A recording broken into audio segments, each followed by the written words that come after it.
Parole de Dieu quotidienne. Même si les gens entendent parler du tempérament de Dieu, de ce qu'il a et est, et en gagnent une compréhension, ce qu'ils gagnent, c'est la vie qui provient de Dieu. Une fois que cette vie aura été pétrie en toi, ta crainte de Dieu deviendra de plus en plus grande et la récolte de ses fruits se fait naturellement. Si tu ne veux pas comprendre ou connaître le tempérament de Dieu ou son essence, si tu ne veux même pas t'interroger ou te concentrer sur ces choses, je peux te dire avec certitude que la façon avec laquelle tu es actuellement en train de développer ta foi en Dieu ne te permettra jamais de satisfaire sa volonté ou de gagner son estime.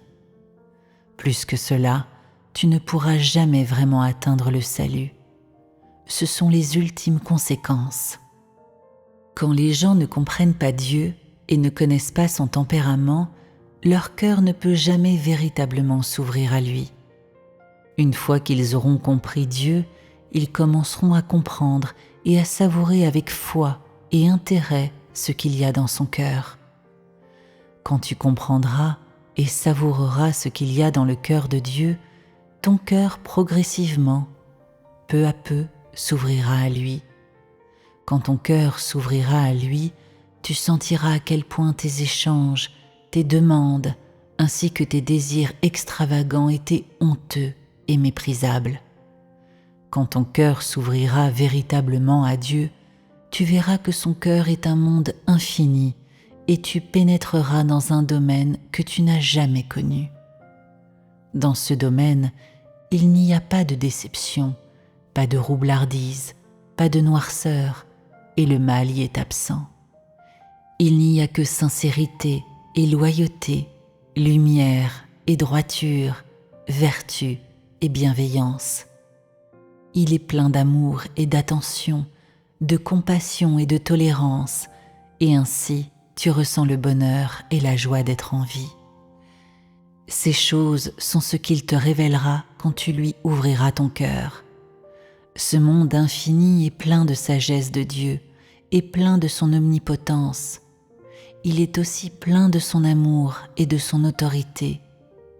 Là, tu peux voir chaque aspect de ce que Dieu a et est, ce qui lui donne de la joie, pourquoi il s'inquiète et pourquoi il devient triste, pourquoi il se met en colère.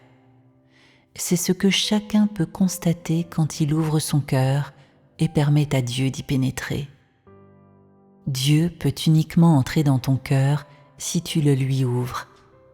Tu ne peux voir ce que Dieu a et tu ne peux comprendre sa volonté pour toi que s'il est entré dans ton cœur. À ce moment-là, tu découvriras que tout ce qui concerne Dieu est si précieux et tout ce qu'il a et est vaut d'être chéri.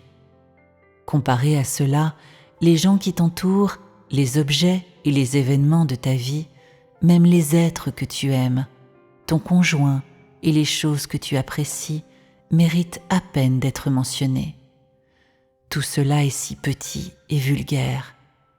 Tu sentiras que les objets matériels ne pourront plus t'attirer et qu'ils ne pourront plus te faire dépenser des sommes folles. Empreint de l'humilité de Dieu, tu verras sa grandeur et sa suprématie.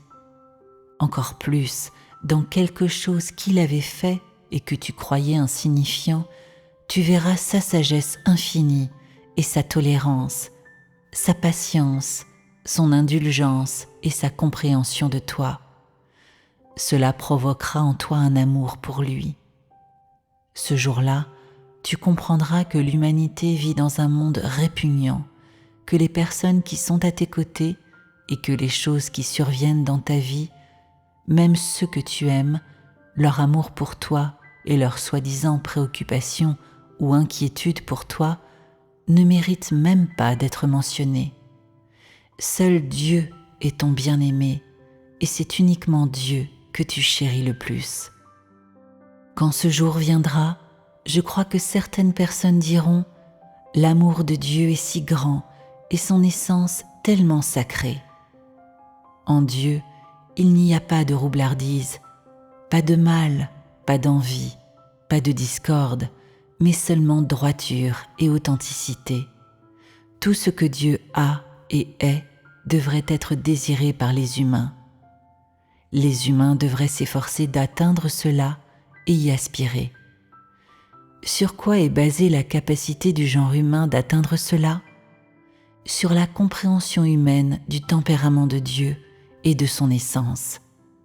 Ainsi, l'entendement du tempérament de Dieu et de ce qu'il a et est constitue une leçon de vie pour chacun, un objectif de vie poursuivi par chaque personne qui aspire à changer son tempérament et à connaître Dieu.